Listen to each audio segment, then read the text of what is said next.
केंद्रीय लोकसेवा आयोग यूपीएससी परीक्षेचा निकाल जाहीर झाला असून ठाणे महानगरपालिकेच्या कैलासवासी चिंतामणराव देशमुख प्रशासकीय संस्थेमध्ये प्रशिक्षण घेणाऱ्या 10 विद्यार्थिनींनी घवघवीत यश संपादन करत गुणवत्ता यादीमध्ये स्थान मिळवलं आहे।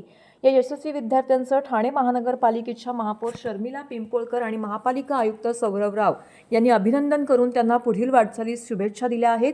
या यशामुळे ठाणे महानगरपालिकेच्या शिरपेचात मानाचा तुरा रोवला असल्याचं महापौरांनी नमूद केलं आहे।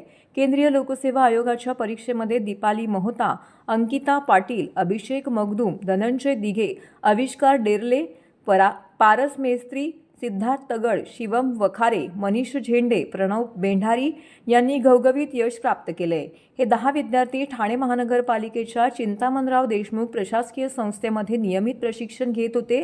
ठाणे महापालिका संचलित ही संस्था यूपीएससी व एमपीएससी स्पर्धा परीक्षांसाठी मार्गदर्शन व प्रशिक्षण देणारी महत्त्वाची संस्था असून येथून अनेक विद्यार्थी यापूर्वीही यश मिळवून शासनाच्या विविध सेवांमध्ये उच्च पदांवरती कार्यरत आहेत। प्रशासकीय सेवेमध्ये महाराष्ट्रातील मराठी विद्यार्थ्यांचा सहभाग वाढावा यासाठी संस्था सातत्याने प्रयत्नशील आहे।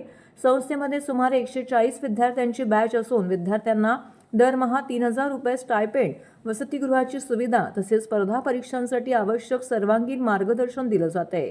देशातील महापालिकांमध्ये स्पर्धा परीक्षांसाठी असे दर्जेदार प्रशिक्षण देणारी ठाणे महानगरपालिका ही अग्रगणी संस्था आहे।